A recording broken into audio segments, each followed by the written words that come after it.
HTML code লিখো, এর জন্য HTML কোড চাইছে আমাদের নাকি? এখন দেখো সিরিয়াল ঠিকই আছে, কি ঠিক আছে?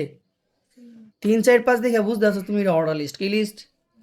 আর এই যে স্কোয়ার চিহ্ন দেখে বুঝতে হয় এটা আনঅর্ডার লিস্ট। আমরা তো এগুলো শিখছি, যে স্কোয়ার থাকলে বৃত্ত থাকলে আনঅর্ডার লিস্ট, 1 2 3 থাকলে সিরিয়াল থাকলে অর্ডার লিস্ট, শিখছি না?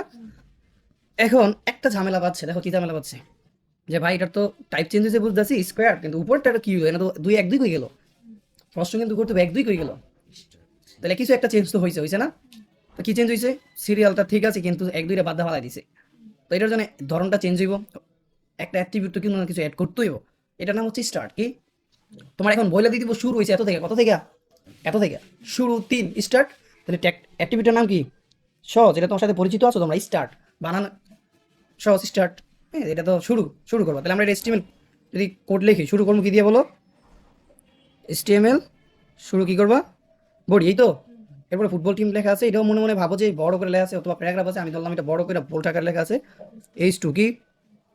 H2 তে ফুটবল টিম আমি লেখা দিলাম, কি ফুটবল টিম H2 শেষ নাকি? এরপরে দেখো 3 4 5 সিরিয়ালে আছে, কি আছে? এই জন্য তুমি কি ট্যাগ ইউজ করো বলো তো? ওয়েল, বারবার রিপিট করতেছি, যদি এটা তুমি দেখলেই বলতে পারো সিরিয়াল যদি দেওয়া থাকে 1 2 3 4 2 3 4 5 6 ABCD, এভাবে যদি সিরিয়াল দেওয়া থাকে বলার